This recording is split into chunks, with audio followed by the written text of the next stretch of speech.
Bom dia, meus irmãos encarnados e desencarnados aqui presentes, né? Encarnados só tem encarnadas. Vocês sabem que Jesus explicou para Pedro, né, que ia ser para as mulheres que ele ia entregar o desenvolvimento do Evangelho no futuro.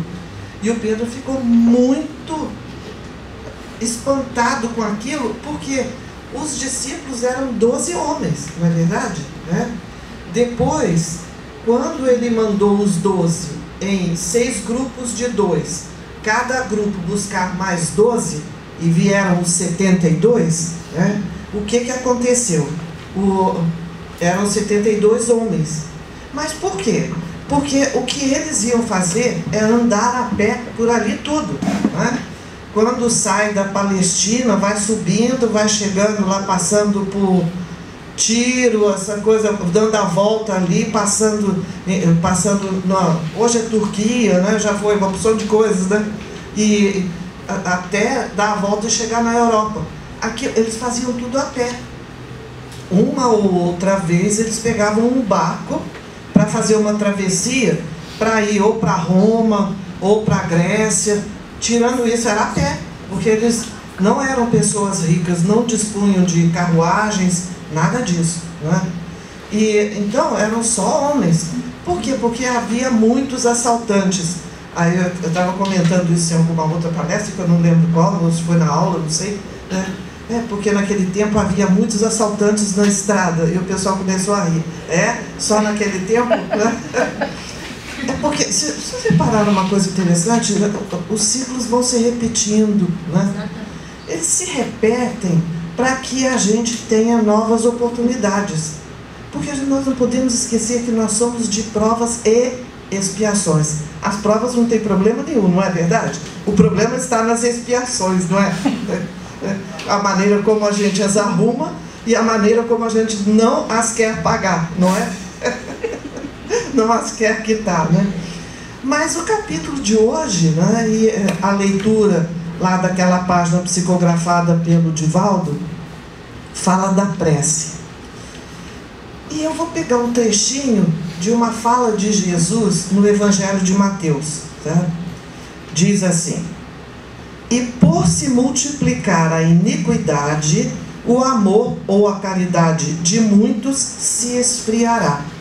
Mas quem perseverar até ao fim, esse será salvo.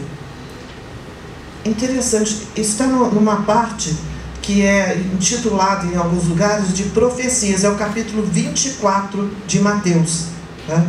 Em que Jesus está falando e ensinando, né? E Jesus diz isso, por quê?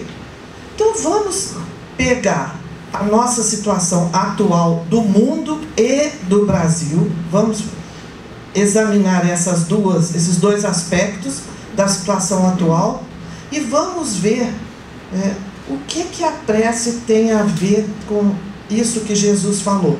Quando Jesus falou que a caridade ou o amor de muitos ia se esfriar, ele estava falando desta época. É a época de transição, de provas e expiações para regeneração. Para ir para a regeneração, a gente tem que estar disposto a reconhecer que em algum ponto a gente degenerou, não é verdade? Não precisa se regenerar quem não degenerou. Só precisa se regenerar quem degenerou, que fomos nós. Por isso que nós somos de expiações. Por que os espíritos dizem sempre que nós devemos usar a prece? Então vamos lembrar o seguinte, a nossa origem. Nós não somos centelhas divinas criadas por Deus nosso Pai à imagem e semelhança dele? Mas a gente não lembra disso o tempo todo, não é?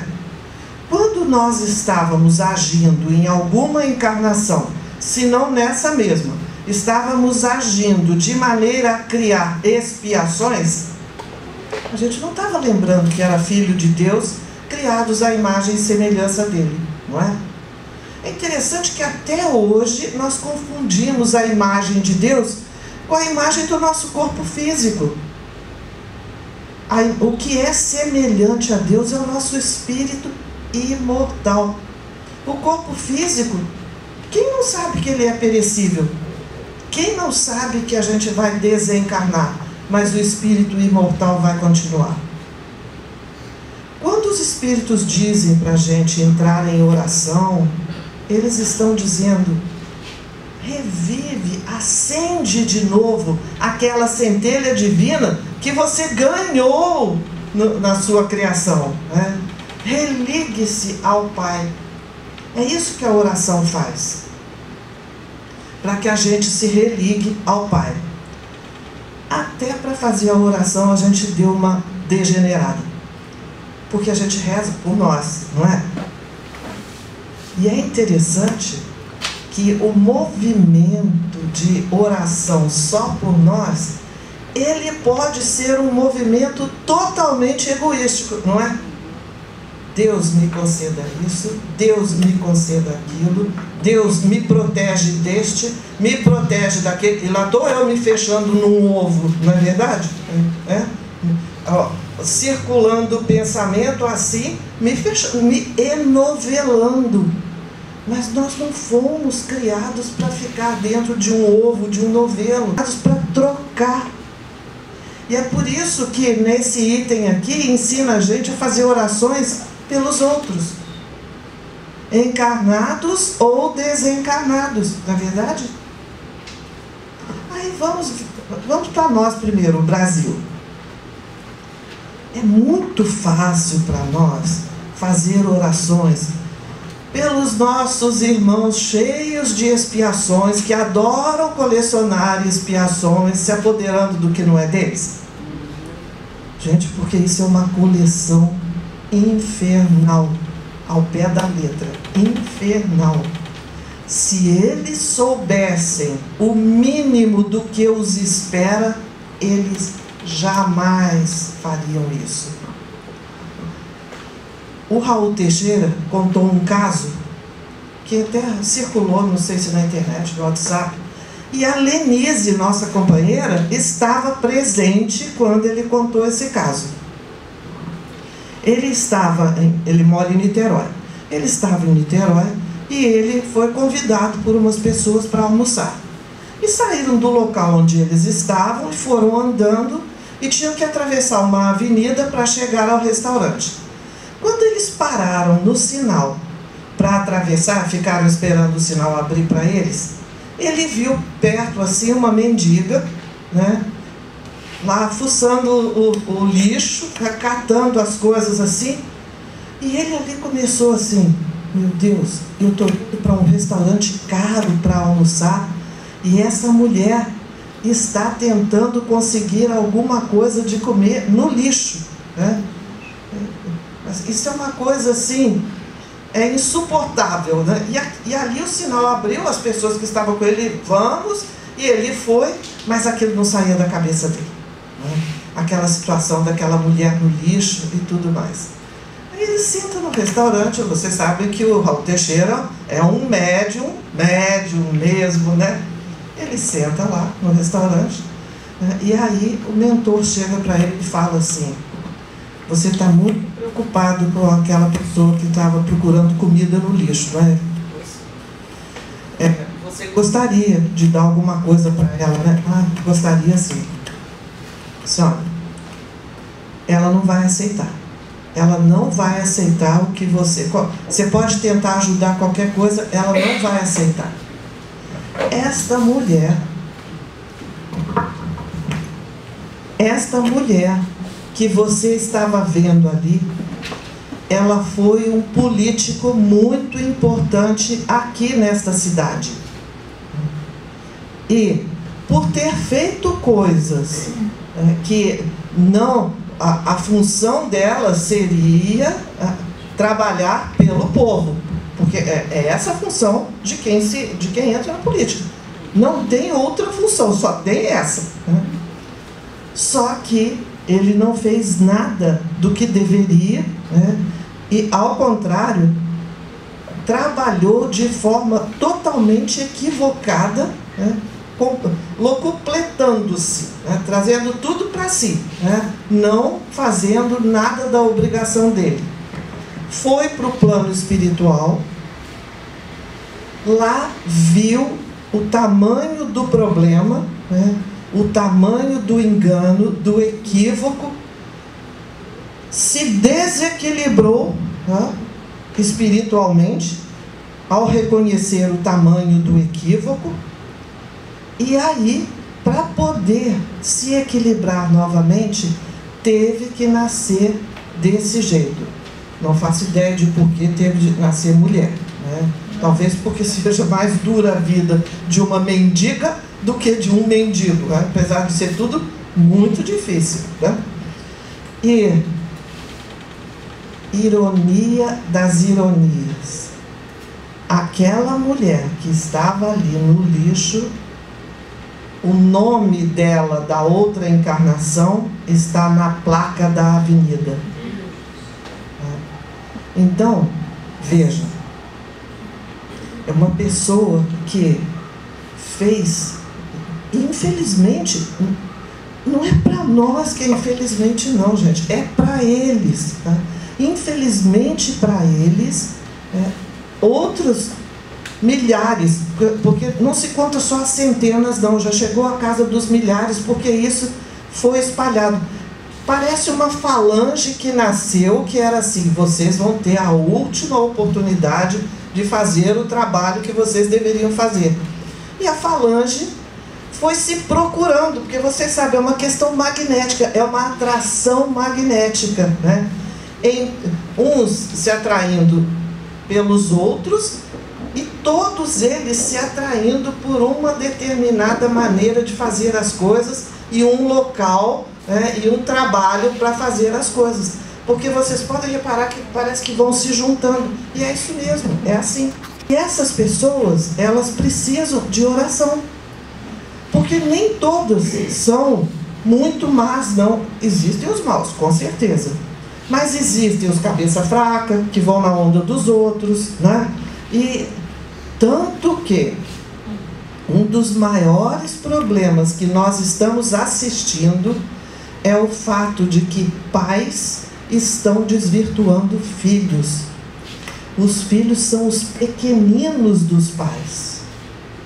Jesus diz que se alguém desvirtuar um desses pequeninos, tirando-o do bom caminho que ele precisava trilhar, era melhor que atasse uma mó ao pescoço e se atirasse ao mar. Jesus diz isso, ou seja, é uma coisa gravíssima. E nós estamos vendo isso, e filhos se desvirtuando. Será que nós podemos fazer oração por essas pessoas? O Haroldo Dutra Dias, ele fala uma coisa muito interessante. Ele estava num congresso espírita na Paraíba. Congresso, 13º Congresso Espírita da Paraíba, tá? E ele lá falando. Pois é, porque a gente costuma pensar assim: Jesus, né, vem aqui. Vocês acham que se Jesus viesse aqui no Brasil agora, ele estaria aqui no 13º Congresso Espírita da Paraíba?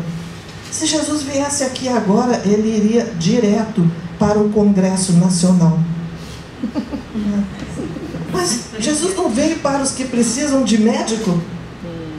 Os do Congresso, o Congresso Espírita da Paraíba devia estar cheio de gente procurando a sanidade, né? Se ainda não eram, são os mesmos que estão procurando a sanidade. No Congresso Nacional eles estão perdendo a sanidade. Então, ele falou, Jesus se reunia com prostitutas, com aqueles cobradores de impostos que eles não eram honestos. O problema dos cobradores de impostos era, além de serem cobradores de impostos, eles se aproveitavam da situação, né? E era com eles que Jesus almoçava, jantava, não é verdade? Agora, isso, gente, a gente às vezes pensa, mas isso não quer dizer que a gente vai passar a mão na cabeça de quem está errado, não. Porque você passar a mão na cabeça de quem está errado é não amar aquela pessoa. Amar aquela pessoa é ajudá-la a se ajustar. as leis de Deus e não desculpá-la por tudo. Não é preciso mostrar o mal que ela faz, mas é preciso ajudá-la a se reajustar. Não era isso que a gente quereria para nós? Se fosse o nosso caso? Quando é o nosso caso, não era isso? Mas Jesus diz aquela frase: o amor de muitos esfriará. E a gente está deixando o amor esfriar. A gente está deixando o amor esfriar.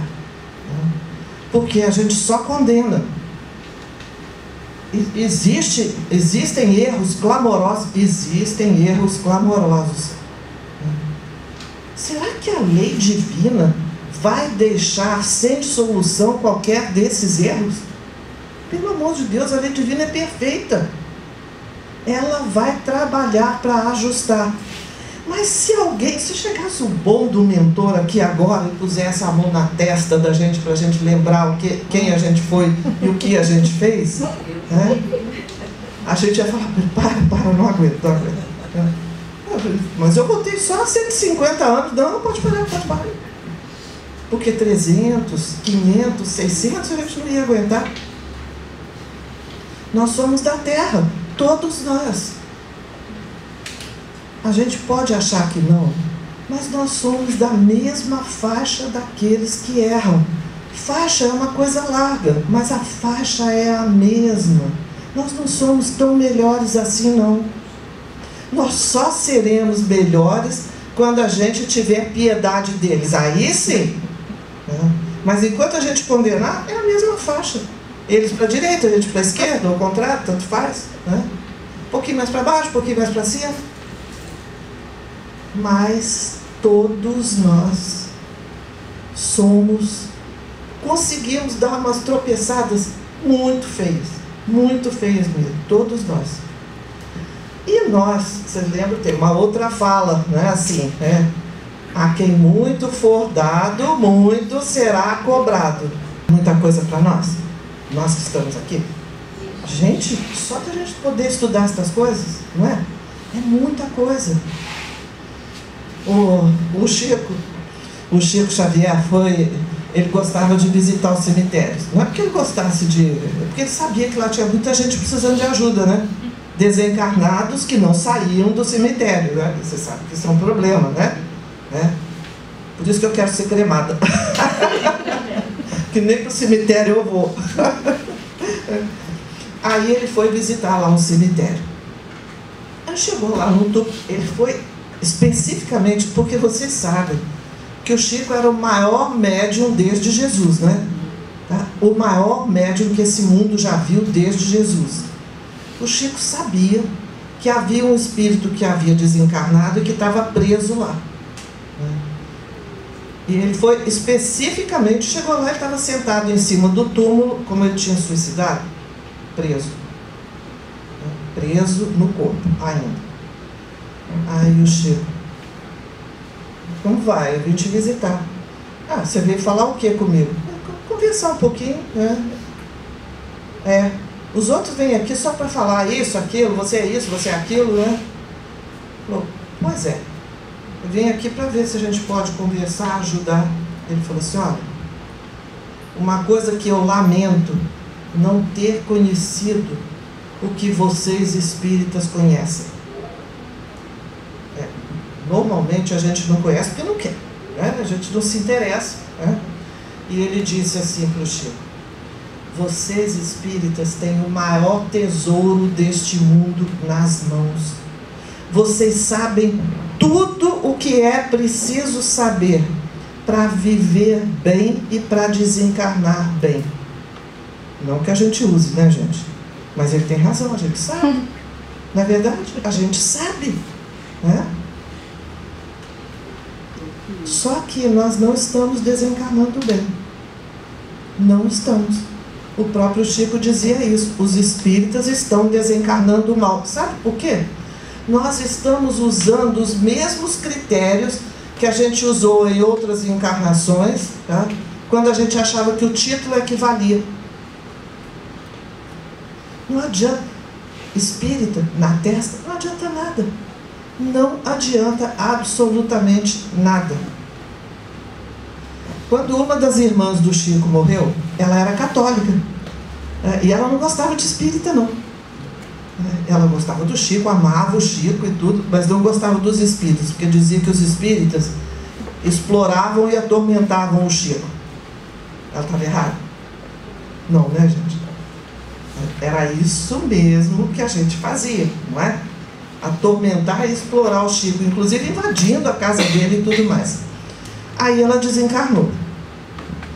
E ela desencarnou, e uma semana depois vieram um irmão, né, o José Xavier, o Chico ainda estava encarnado, e a mãe, a Maria João de Deus. E aí falaram para o Chico: nós vamos lá para buscar a Luísa. Mas por quê? Porque ela está em casa, ela não quer sair, né? Então vamos lá. Aí foram em espírito, todo mundo em espírito, inclusive o Chico, apesar de que para o Chico tanto fazia, se ele ia espírito ou em corpo, né? Porque era a mesma coisa para ele, né?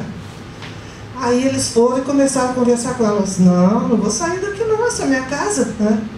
E a mãe conversando e tudo, até que a mãe falou para ela: olha, mas você vai para uma cidade católica. Ela: católica? É, porque ela tinha medo de ir para uma cidade espírita, né? Você vai para uma cidade católica. Católica? É, uma cidade católica. Mas lá tem padre? Tem, lá tem padre, né? Então tá, então eu vou. Aí foi, né? Chegou lá, chegou no lugar, ficou feliz porque começou a ver amigas que já tinham, católicas, que já tinham desencarnado, né? Aí já ficou mais feliz. Aí, mas e os padres? Olha pela janela. Então ela estava num prédio, no segundo andar, ela olhou pela janela e viu padres. Ah, aqui tem padres. Então tá. Aí disse que a mãe falou: olha, então agora a gente vai te deixar aqui, você já está com as pessoas conhecidas e tudo mais, com os padres, então nós vamos. Diz que ela vira e fala assim: peraí, e os espíritas, cadê eles? É que a mãe falou assim para ela: agora você vai ficar aí, vai repousar, vai descansar. Aí quando a mãe estava saindo: cadê os espíritas? Ela falou: os espíritas? Bom, com esses é assim, eles chegam aqui, não pode parar para descansar não, vão direto para o trabalho. Então é isso que está esperando a gente. Se a gente está achando que vai chegar lá, vai ficar de repouso, né? Lá repousa-se trabalhando, tá certo? Espíritas. Porque a gente sabe como é que é. Porque a gente sabe que é o trabalho que refaz um perispírito combalido, não é?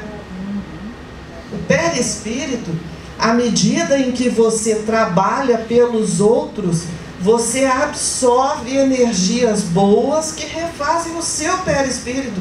A gente aprende isso, a gente sabe disso. Então é assim que a gente tem que agir. Nós queremos salvar o nosso país? A primeira coisa é o da lição de hoje: prece, prece, prece.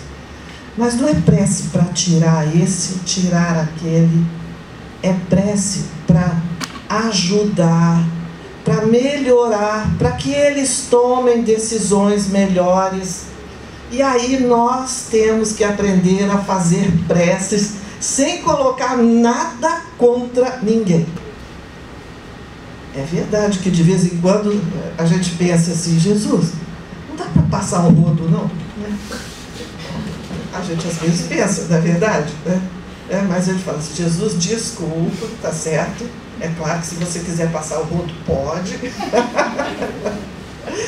Mas aprender, né, a pedir ajuda, porque, gente, nós acreditamos ou não que todo mundo é centelha divina. Nós não acreditamos nisso. A gente fala, mas não acredita. Que se a gente... A lição de hoje é muito clara. Ela diz assim: quando você faz esse item 18 que foi lido aqui, quando você faz uma oração por uma pessoa, um desencarnado que está desequilibrado, que está adoentado, nós estamos chegando no plano espiritual doentes. Ué, a doença é do corpo, gente, ela não pode ir com a gente não. Como é que faz? Então, se a gente usar mais esse recurso da prece, primeiro nós vamos nos acostumando.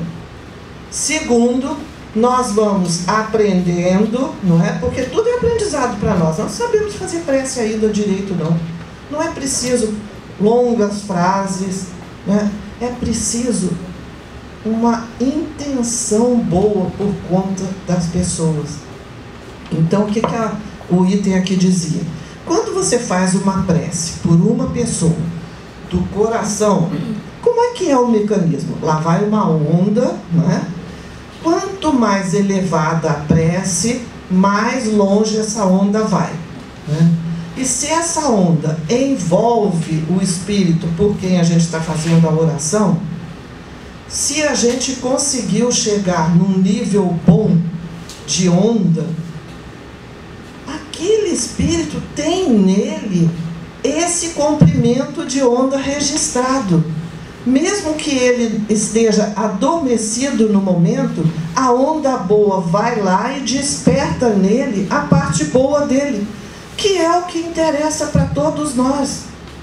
Se de hoje para amanhã todos os políticos pudessem despertar por causa de bons comprimentos de onda, não é preciso tirar nenhum deles, todos eles vão fazer o que devem fazer.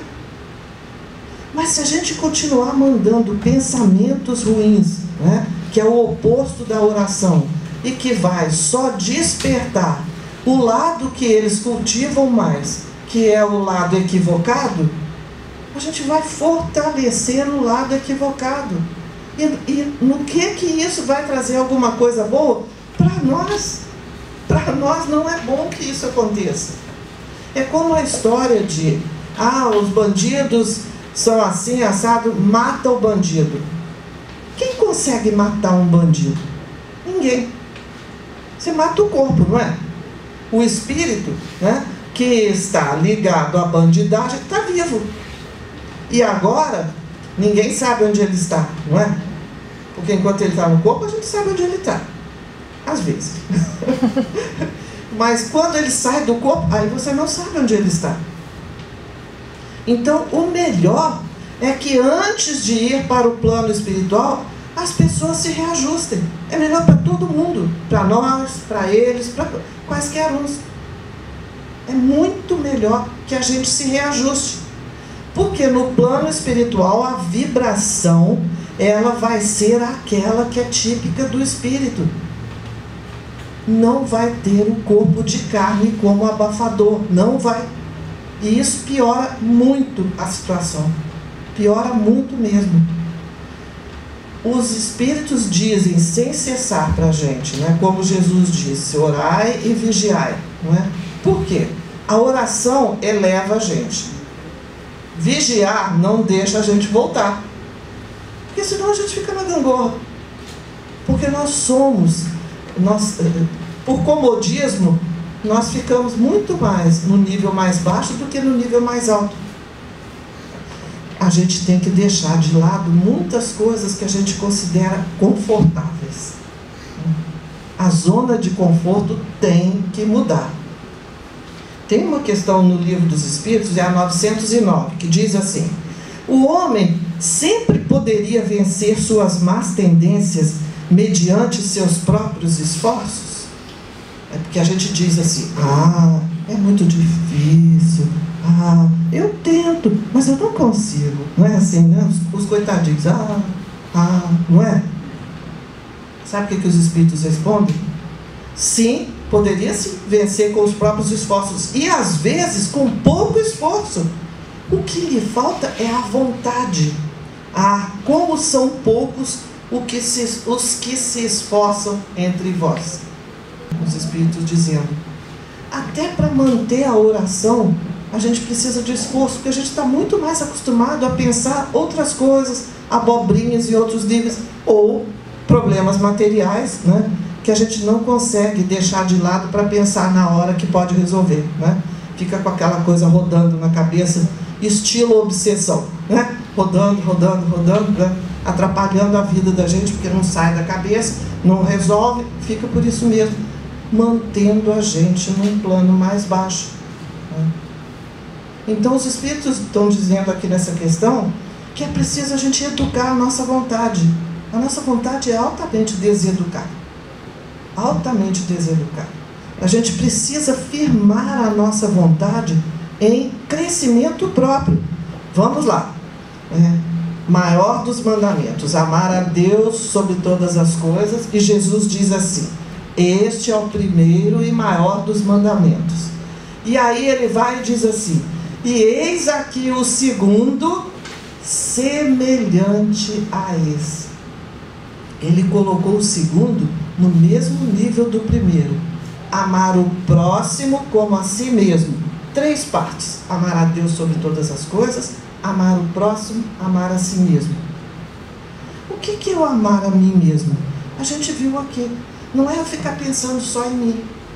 Isso, ao contrário, me prejudica. Agora, é eu não pensar em mim? Não, também, isso também me prejudica. Então eu tenho que equilibrar, ajudando os outros, né? E ajudar é uma coisa complicada, né? Porque a gente não quer ajudar, a gente quer impor a nossa solução aos outros, né?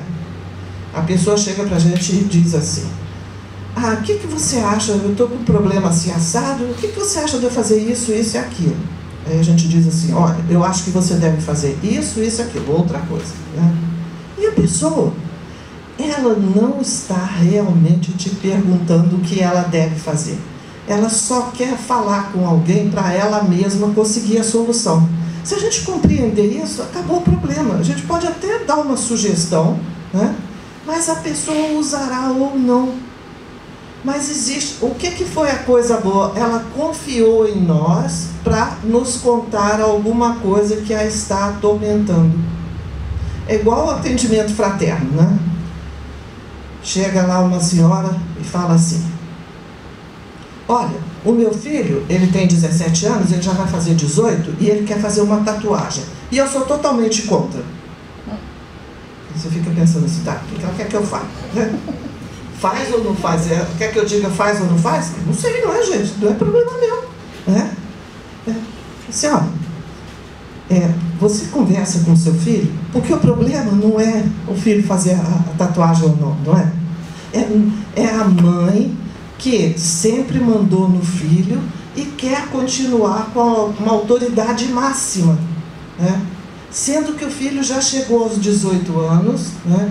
E como o Chico dizia: escuta, se aos 18 anos você massacrar o seu filho desse jeito, né, vocês podem arrumar um problema de falta de afeição, de quebra de afeição para o resto da vida. E ele vai um dia dizer assim para você: viu? A minha vida não deu certo porque você não me deixou fazer o que eu queria. Né? Deixa ele fazer o que ele quer, ajudando a discernir, ajudando, mas não impondo nada, né? E acolhendo-o o tempo inteiro, aconteça o que acontecer. Né, gente, assim, de amor, né? Afeição, amparo, conhecimento do papel de um e de outro, não é verdade? Não é? E essa mãe, então, e a gente foi conversando. Eu acho que eu vou processar o tatuador. Ih, meu Deus, a confusão vai aumentar, né? Já não chega a confusão com o filho, agora vai entrar o tatuador no meio, né? Assim, ó, você não acha melhor tudo ser na base da conversa, né? Mas uma conversa em que ninguém imponha nada a ninguém, né?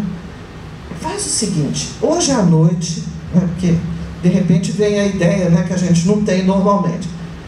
Pede à Mãe Santíssima, você é mãe, protegida da Mãe Santíssima, pede a ela, olha a oração, entrando, né, para apaziguar, não é? Pede a ela para te explicar o que é melhor você fazer numa situação dessas. Porque eu não sou a Mãe Santíssima, eu não posso falar o que é melhor, o que não é, né? Eu posso achar que é isso, que é aquilo, que é aquilo outro, mas não me compete falar nada disso, né? Me compete ajudar. Pede a um espírito muito mais alto. Porque eu não sou muito mais alta, nem mais alta, eu sou do mesmo nível. Então eu não tenho capacidade de influenciar para o bem do jeito que a Mãe Santíssima tem, não é? Então a pessoa tem que pedir, ela tem que ser orientada a pedir ajuda para alguém realmente elevado, não é verdade? Já aconteceu de chegar gente católica, assim, sabe? E aí então ela fala assim, qual santo que você gosta mais? Porque, né, não adianta eu falar, vai pedir para o doutor Bezerra, nem sei se sabe quem é o doutor Bezerra, não é? Aí a pessoa fala, eu gosto de Santa Rita, eu gosto de São Judas Tadeu. Então pede para ele, não é? Por quê? Porque se ela acha que ele é elevado, ela vai atender, né? E ele, ou outro grupo qualquer, vai orientá-la, não é? Desde que eu não pense que sou eu que tenho que resolver, não é verdade? O meu aprendizado ali é, como é que eu ajudo com uma pergunta dessas, não é? Porque quando eu trabalhava no atendimento fraterno, a minha primeira reação era sempre ficar assim, ai meu Deus. Porque essas questões são assim, o que eu falo numa coisa dessa? Até que veio a ideia, ajuda a pessoa a fazer uma oração. Orienta ela para ela não ficar recitando orações, porque aí não vai adiantar, não é? Mas para ela entrar num estado de oração, que ao final será o estado que nós precisamos entrar, não é isso? Não é esse o estado que nós precisamos entrar? Estão faltando só 5 minutinhos, não é isso? Vocês sabem que nós somos o coração do mundo e a pátria do Evangelho, não é? Coração do mundo, o Brasil é geograficamente porque Jesus decidiu. Quando Jesus decidiu que nós íamos ser o coração do mundo, Ele escolheu o continente e dentro do continente o país, e desenhou um país no formato de coração. Nosso país tem um formato de coração. Deve ser uma coisa dificílima geograficamente desenhar isso, né? Mas foi desenhado, não é verdade? Agora a pátria do Evangelho. A quem entregar o Evangelho? A todas as pessoas de bem. Não é preciso ter nenhuma denominação, cristã, não cristã, espírita, católico, protestante. Em todos estes grupamentos existem aqueles que querem seguir o Evangelho. Nós não temos um papel no mundo de preponderância econômico-financeira, muito menos bélica, de guerra, muito menos. Nós temos que exemplificar, não é ensinar, é exemplificar a confiança irrestrita em Deus nosso Pai e aqueles que podem em Jesus nosso Mestre.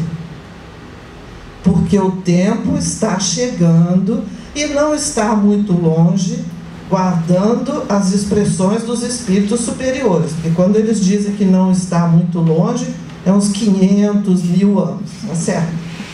Mas não está muito longe o tempo em que os dirigentes do planeta vão ser escolhidos de cima para baixo, como a gente vê acontecer em nosso lar e nas cidades espirituais adiantadas.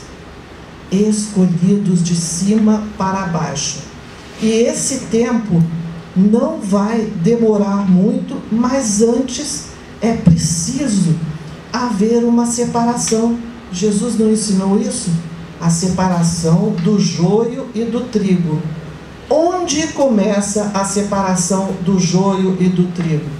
Dentro de cada um de nós. Não é eu sou joio, ela é trigo, ela é joio, ela é trigo. Não é assim. Cada um de nós tem o lado joio e o lado trigo. Agora, se nós escolhermos que na nossa maneira de viver o que vai predominar é o lado trigo, aí estaremos aptos a servir Jesus na divulgação do Evangelho.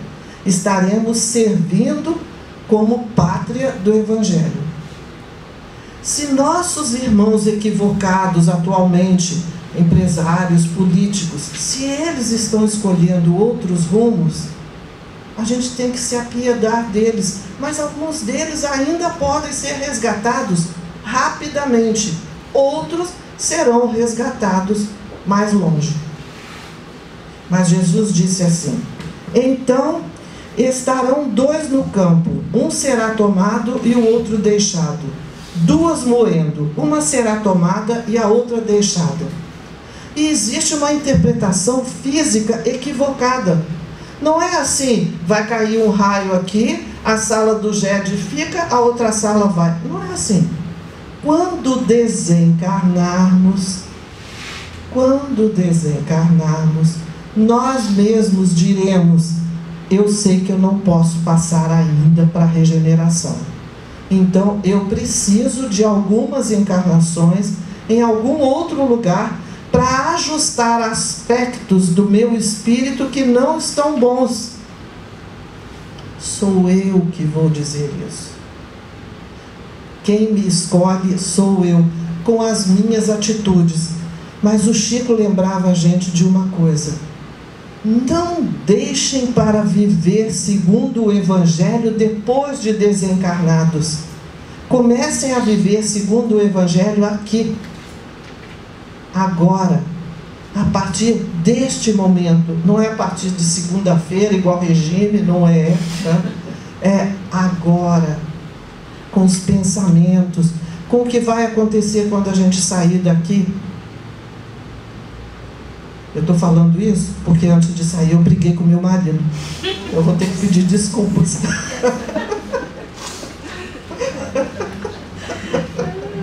É bom que eu escute o que eu estou falando, né? Não é só escutar não, né? Chegar em casa e agir, né? Hoje vai ser um dia duro, mas... A pátria do Evangelho, ela vai mostrar para os outros países. E nós já estamos mostrando com a nossa alegria de viver.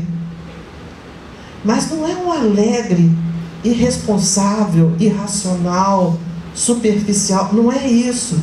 É aquela alegria de estar lembrando que é um filho de Deus, né? De agir como um servo de Jesus.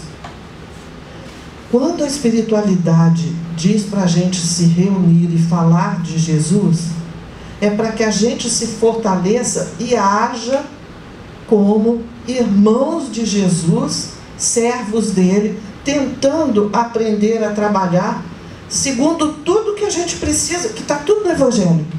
Não falta nada, não falta absolutamente nada.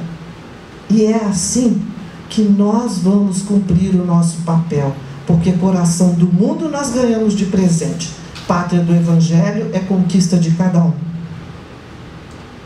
E Jesus conta conosco, os espíritas. Porque nós recebemos muito mais do que os outros. Então, a gente tem que retribuir com tudo o que a gente recebeu. Que todos nós tenhamos um bom sábado, começando por mim, né? Um domingo também muito bom. E que a semana seja uma semana de trabalho muito proveitoso e muito produtivo, graças a Deus.